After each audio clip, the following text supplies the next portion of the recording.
c'était pour normalement soutenir les changements de la Constitution.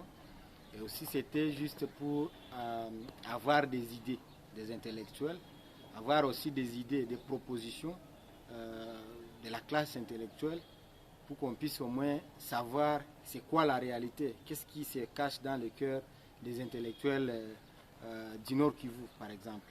Raison pour laquelle ce n'était pas la première activité, on avait tenu la première activité à l'ICIG, on a tenu l'activité aussi à l'UNIGOM et dans d'autres universités. Et donc on a vu aussi qu'on devrait aussi tenir la même activité, la conférence, à l'Université libre du Kivu. Était que j'ai au moins proposé une nouvelle constitution.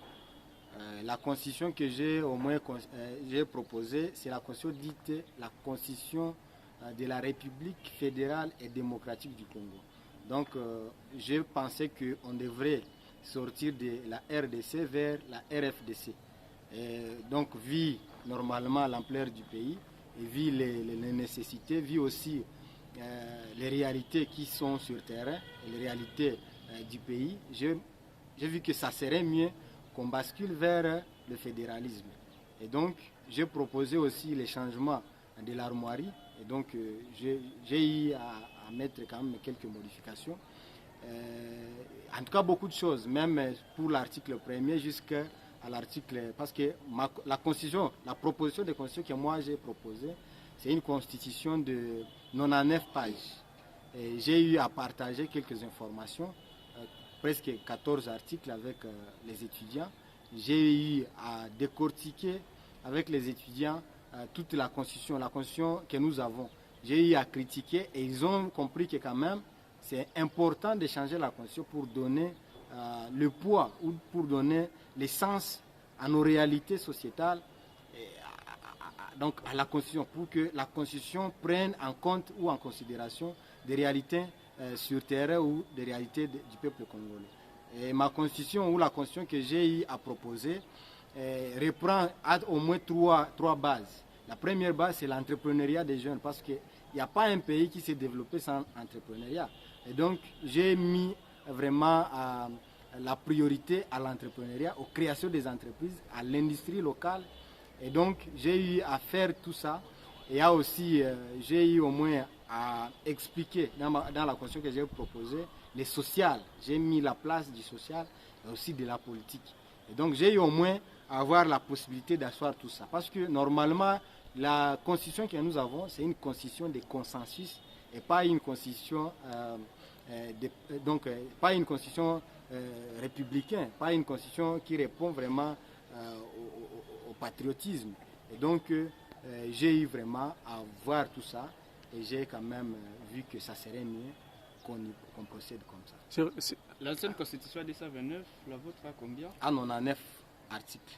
Alors, quelles sont les failles que vous avez pu constater concrètement dans l'ancienne constitution de 229 articles? Dans l'ancienne constitution, par exemple, à l'article, disons, je commence même par l'article premier. Notre pays n'a pas une identité spirituelle. Et c'est trop dangereux parce que dans beaucoup de pays, il y a des identités spirituelles. Et c'est important parce que le pays, la RDC, tout pays ou soit toute structure, c'est aussi une personne. Et donc, c'est une personne morale. Et chaque personne est composée, donc d'un corps, d'un esprit et aussi d'une âme. Et donc, chaque pays ou chaque organisation se voit aussi d'avoir ces trois sphères. Raison pour laquelle, pour le premier article, j'ai modifié et j'ai au moins donné l'identité spirituelle à notre pays, comme Dieu.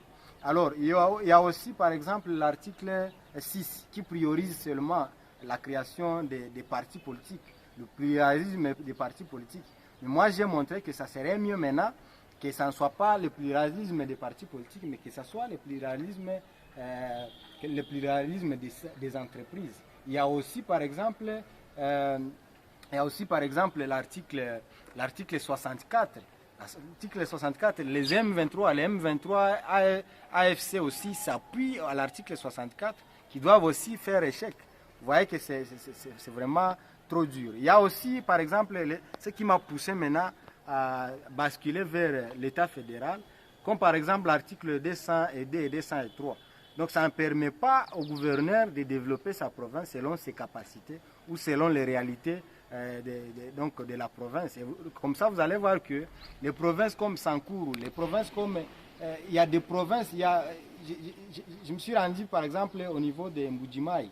Vous allez voir que Mbujimaï, au niveau du Kasaï oriental, donc le pays est désenclavé, donc dans des situations très difficiles. Il n'y a pas de route. Pourquoi? Parce qu'il n'y a pas la possibilité que les gouverneurs aussi prennent des grandes décisions pour développer sa province. Donc il y a beaucoup de choses que j'ai eu à expliquer dans la Constitution. Il y a beaucoup de choses, comme par exemple l'article 77. L'article 77 nous montre que le président de la République, c'est comme un dictateur devant le Parlement. Donc il impose des règles devant le Parlement. Mais j'ai eu à montrer que le président de la République doit répondre directement devant le Parlement. Et donc j'ai proposé beaucoup de choses, même le mandat donc, des membres de la Cour constitutionnelle. J'ai mis leur mandat à 30 ans.